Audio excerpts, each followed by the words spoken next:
പ്രദേശത്തേക്ക് എത്തി. 15,000-ൽ പരം അടി ഉയരത്തിലാണ് നമ്മൾ നിൽക്കുന്നത്.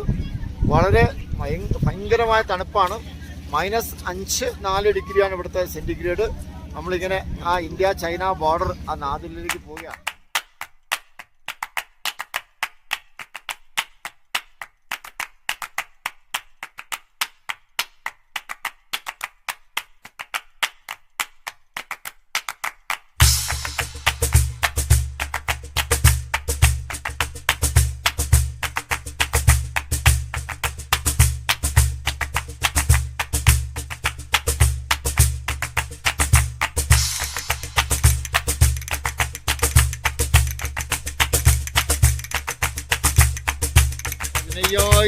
അടിയിൽ പരം ഉയരത്തിലാണ് ഇപ്പോൾ നിൽക്കുന്നത്.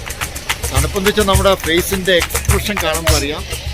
തണുപ്പെന്ന് വെച്ച് കഴിഞ്ഞാൽ കോച്ചി പിടിക്കുന്ന തണുപ്പ്, മൊത്തം മുടി പൊതിച്ച് നിൽക്കുകയാണ്. ഇവിടെ ഇപ്പോൾ ഈ കോടയും ധാരാളം ഇറങ്ങിയിട്ടുണ്ട്.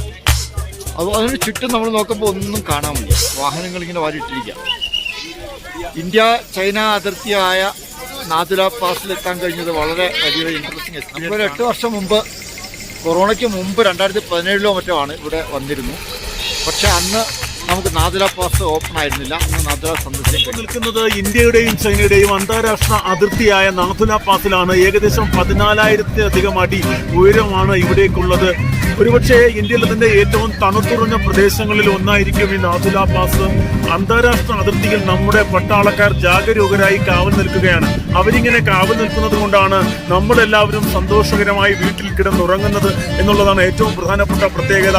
മറ്റൊരു കാര്യം അവിടെ കാണാൻ സാധിച്ചത്, ചൈനയുടെ പട്ടാളക്കാരും ജാഗരൂകരാണ്. നമ്മുടെ പട്ടാളക്കാരെ അവർ അത്ര കൃത്യമായി സൂക്ഷിച്ചു തന്നെ നോക്കിക്കൊണ്ട് നിൽക്കുകയാണ്. നമ്മുടെ ഒരു ചലനം അവരിൽ ഉണ്ടാക്കുന്ന ഒരു അസ്വസ്ഥത അവിടെ ചെന്നപ്പോൾ മനസ്സിലാക്കാൻ കഴിഞ്ഞു. എല്ലാവരും ജീവിതത്തിൽ ഒരു തവണയെങ്കിലും നാഥുലയിൽ എത്തണമെന്നാണ് എനിക്ക് നിങ്ങളോട് പറയാനുള്ളത്. തണുപ്പ് സഹിക്കാൻ വയ്യാത്തതാണ്. മനോഹരമായൊരു പ്രദേശമാണ്.